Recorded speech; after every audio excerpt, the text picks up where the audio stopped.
Chapter 60, The Fish. "Help! Help! He's got my tail!" Paddler was splashing and screaming in the pond. Mr. and Mrs. Beaver were nowhere to be seen, so Roz picked up a fallen tree branch and stomped into the shallows. "Grab onto this," she said as she reached out with a branch. Paddler grabbed it with his big teeth, and the robot lifted him up out of the water. And there, hanging from the young beaver's tail, was Rockmouth, the grumpy old pike. In one quick moment, Roz pulled in the branch and gripped the fish with her 2 hands. Paddler flopped into the water, where his parents suddenly appeared. "What is wrong with you, Rockmouth?" Miss Beaver dragged her son away. "You've always been a nuisance, but this time you've gone too far. Do us all a favor, Roz, and toss him to the vultures." "I cannot do that," said the robot, "but I might be able to help."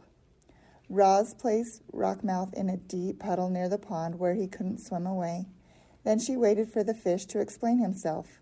Fish aren't very talkative, especially grumpy fish like Rockmouth. But eventually he opened up to the robot, and before long, she was waving for the beavers to join them. "Rockmouth used to live in the river," said Roz, as the beaver shuffled over. "But you trapped him when you built your dam. He has been angry about it ever since." "That doesn't give him the right to attack my son," hollered Mr. Beaver. "It most certainly does not," hollered Mrs. Beaver. "I'd be upset too," said Paddler softly. "I'd hate to be swept away from my home. Mr. Rockmouth, you should have said something sooner." The fish looked up from the puddle with a frustrated expression that meant, "I tried, but no one was listening." Well, the situation had to be remedied. And you can guess who rose to the occasion. Roz was determined to get Rockmouth back to his home. After she explored the nearby waterways, it became clear that she would have to carry the pike through the forest and across the great meadow to the nearest bend in the river. "I need a large container," said Roz to the beavers. "Something I can fill with water so Rockmouth can breathe while I carry him home. I could make it myself, but I thought you might like to help." It couldn't have been easy to overcome her anger with Rockmouth, but after Mrs. Beaver had the chance to cool off, she finally came around. "I suppose we're partly to blame for this whole situation," she muttered. Then the beavers did the right thing, and together they carved out a wooden barrel for the fish. "Here you go." Mrs. Beaver rolled the barrel over to the puddle, where the robot and the fish were waiting. "This should work nicely. Rockmouth, I hope you're happy back in the river." Rockmouth just flicked his tail in a way that meant, "Will someone please take me home now?"